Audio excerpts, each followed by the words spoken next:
Right, this is just a brief update on the Stothert and Pitt W28 roller.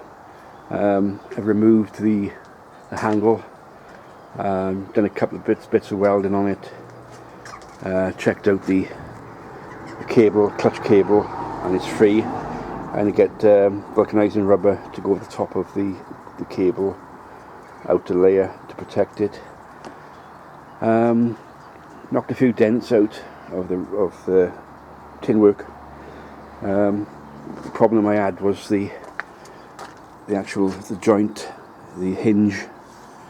There was some missing, some corroded, so the simple solution was to make some myself.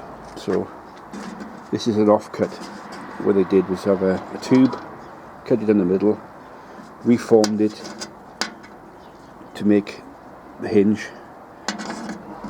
made a little tail to stick out of it, which the tail will be welded to, so it would look like that. It'd be welded like that. So I had to renew about 4 or 5 on there, so that works fine. The builder's plate is now being cleaned. I haven't decided what I'm going to do yet. Maybe the roller will be green eventually, I'm not sure. Brand new Villiers Mark 25 valves. These for the, I think it's a 2.5 horsepower engine, petrol engine, but same size as you would find in an ordinary car. This is a class 47 valve of a Stothert LDA28C. So you can see the difference.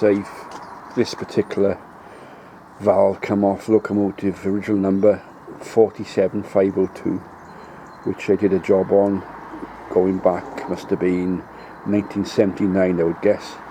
It had dropped some valves and on 4 of the heads, and they'd gone for the turbo and destroyed the turbo, destroyed the intercooler, destroyed some pistons. And this is my souvenir from that job, which is a valve off a LDA28C Stothert engine, 2,750 horsepower, and that is a valve off a little 2.5 horsepower Villiers. So it is taking shape. So it's a pretty damp day again. It's not the best time of year to do anything like this anyway. So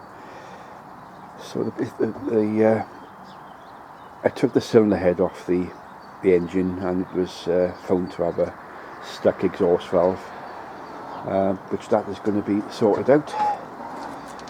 I've started getting parts, new head gasket, and new set of piston rings, 10th thou oversize. I measured up the bore, so I could fit the 10th thou oversize. This is well worthies. This is old stock. This has probably been on the shelf for 50 years. And I picked these up from eBay. There's handles for the crossbar for the handle for the roller. So they will fit perfect over the top. Such a good fit. I can't put them on now because they'll stick on there. They're that good a fit. So that's it for now anyway. So the tin work is taking shape. The engine will have a strip down later on, springtime. I've accumulated the parts I need. I've also got the ignition parts, coil, and points, brand new points for the machine. So that's it for now. It's just rubbing down, taking the rest of the dents out. As you can see, I've taken a lot of dents out. I've taken the drive coupling off and had a look at the starting devices, the starting star gear, if we can call it that, on it. But I'll be doing a video on that at a later date, because it's this machine can be started with a flat belt or a lever, which is this lever here. It's on a quadrant, and it engages with a gear on the shaft between the engine and gearbox, and you push it down sharply, turns the engine over one revolution and hopefully fires up immediately. But it's the first roller of an old petrol driven roller which I've seen with that device on it. So as I said, the roller's from 1968.